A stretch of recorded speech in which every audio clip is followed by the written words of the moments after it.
नमस्कार दोस्तों, स्वागत है आपका हमारे YouTube चैनल लीगल अपडेट्स पर। पिछली वीडियो में हमने देखा कि वक्फ क्या है, वक्फ बोर्ड क्या है और वक्फ का इतिहास क्या है। इस वीडियो में हम जानेंगे कि सरकार वक्फ बोर्ड एक्ट में क्या और क्यों संशोधन करना चाहती है और समाज का एक तबका इन संशोधनों का विरोध क्यों कर रहा है। तो चलिए शुरू करते हैं। सबसे पहले हम वक्फ बोर्ड की शक्तियों के बारे में जान लेते हैं। भारत में वक्फ बोर्डों को जो असीमित अधिकार हासिल हैं, वैसे अधिकार सऊदी अरब और दूसरे इस्लामिक देशों के वक्फ बोर्डों को भी हासिल नहीं हैं। उदाहरण के लिए एक वक्फ की संपत्ति घोषित होने के बाद वह सदा के लिए वक्फ के अधिकार में आ जाती है। दूसरे देशों में उसकी न्यायिक समीक्षा हो सकती है, लेकिन भारत में ये बेहद पेचीदगी भरा है। भारत में हिंदुओं के ट्रस्ट, मठ, अखाड़े और सोसाइटी पर अनेक कानूनों के साथ जिला प्रशासन का प्रशासनिक नियंत्रण रहता है, लेकिन वक्फ बोर्ड के मामले में ऐसा नहीं है। अब जान लेते हैं भारत में अब तक वक्फ से संबंधित कानूनी प्रावधान क्या हैं। 1995 में बाबरी मस्जिद कांड के बाद पीवी नरसिम्हा राव की कांग्रेस सरकार ने 1955 के बाद दूसरी बार वक्फ एक्ट 1954 में बदलाव किया। इस बदलाव के बाद इस कानून के तहत वक्फ बोर्ड को काफ़ी ज़्यादा शक्तियां मिल गईं। अब इस कानून में इतनी ताकत थी कि वक्फ एक्ट 1995 के सेक्शन 3R के मुताबिक अगर बोर्ड किसी संपत्ति को मुस्लिम कानून के मुताबिक पाक यानी पवित्र, मजहबी या धार्मिक या चैरिटेबल यानी परोपकारी मान ले तो वह संपत्ति वक्फ बोर्ड की हो जाएगी। अगर किसी को इस फैसले से ऐतराज है तो वह वक्फ से गुहार लगा सकता है। वक्फ एक्ट 1995 के आर्टिकल 40 के अनुसार यह जमीन किसकी है, ये वक्फ का सर्वे और वक्फ बोर्ड ही तय करेगा।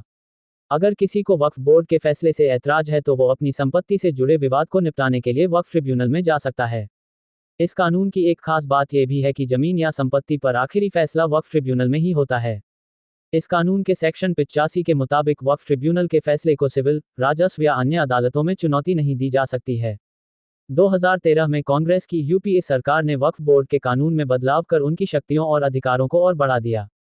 इस बार देश भर में वक्फ संपत्तियों की निगरानी करने के लिए geographic information system (GIS) mapping की व्यवस्था की गई, ताकि संपत्तियों का सही और सटीक रिकॉर्ड रखा जा सके।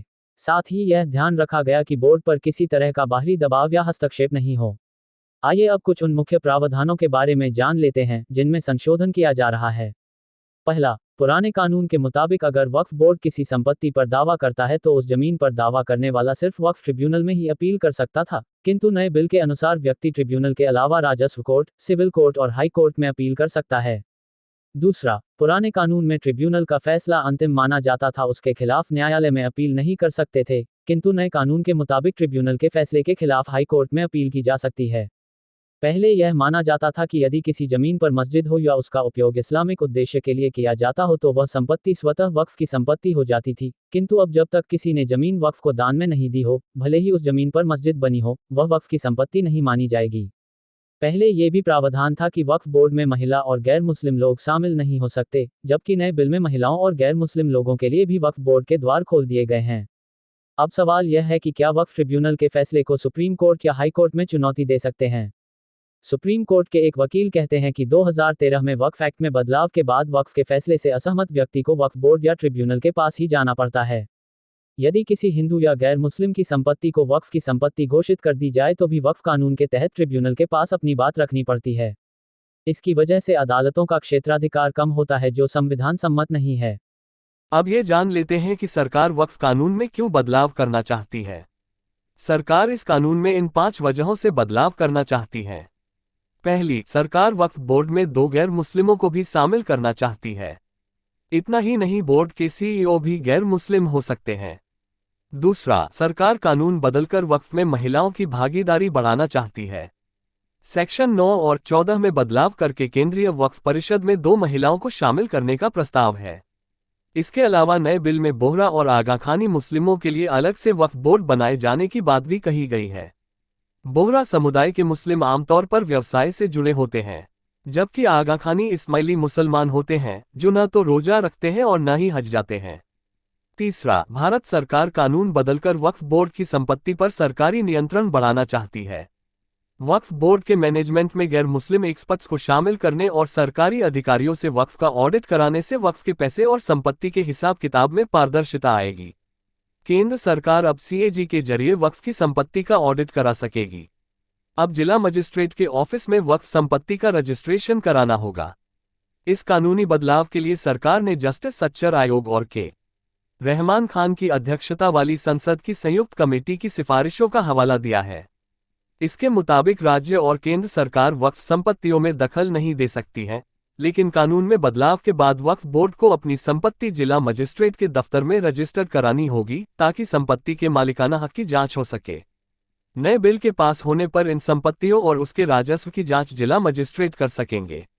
सरकार का मानना है कि वक्फ जमीनों को जिला मुख्यालयों के राजस्व विभाग में रजिस्टर कराने और कंप्यूटर में रिकॉर्ड बनाने से पारदर्शिता आएगी। पांचवी वजह यह है कि पीड़ित व्यक्ति को न्याय के लिए अदालत जाने का मौका मिलेगा। सरकार के नए बिल के मुताबिक वक्फ ट्रिब्यूनल में अब 2 सदस्य होंगे। ट्रिब्यूनल के फैसले को 90 दिनों के अंदर हाईकोर्ट में चुनौती दी जा सकती है। अभी सबसे बड़ी चुनौती ये है कि अगर किसी जमीन को वक्फ ने अपना बताया तो उस जमीन पर दावा करने वाले दूसरे पक्ष की ये जिम्मेदारी है कि वो ये साबित करे कि ये जमीन उसकी है। मतलब बर्डन ऑफ प्रूफ या सिद्ध करने का भार दावा करने वाले व्यक्ति पर होती है। सरकार नए बिल में इस समस्या का भी समाधान कर रही है। सरकार नए बिल में सिद्ध करने का भार वक्फ बोर्ड पर कर सकती है कि बोर्ड ये सिद्ध करे कि कोई संपत्ति उसकी क्यों है। सरकार के वक्फ बोर्ड कानून में बदलाव का विरोध कर रहे लोगों का क्या तर्क है? वक्फ बोर्ड सरकार के इस फैसले का 3 वजहों से विरोध कर रही है।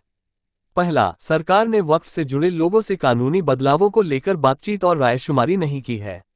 दूसरा, अनुच्छेद 26B धार्मिक संप्रदायों को धर्म के मामलों में खुद प्रबंधन करने के अधिकार की गारंटी देता है। वक्फ की संपत्ति अल्लाह के नाम की संपत्ति है। ऐसे में अगर सरकार वक्फ के कानून में बदलाव करके वक्फ बोर्ड की स्वतंत्रता और स्वायत्तता छीनना चाहती है तो ये सही नहीं है। तीसरा, मीडिया से मिल रही जानकारी के मुताबिक सरकार कानून में बदलाव करके वक्फ बोर्ड को पूरी तरह से अपने कंट्रोल में करना चाहती है, जिससे धार्मिक स्वतंत्रता खत्म हो जाएगी। तो दोस्तों, ये था वक्फ अधिनियम से संबंधित मुख्य प्रावधान। फिर मिलेंगे किसी नई वीडियो में। तब तक के लिए स्वस्थ रहें और पढ़ते रहें।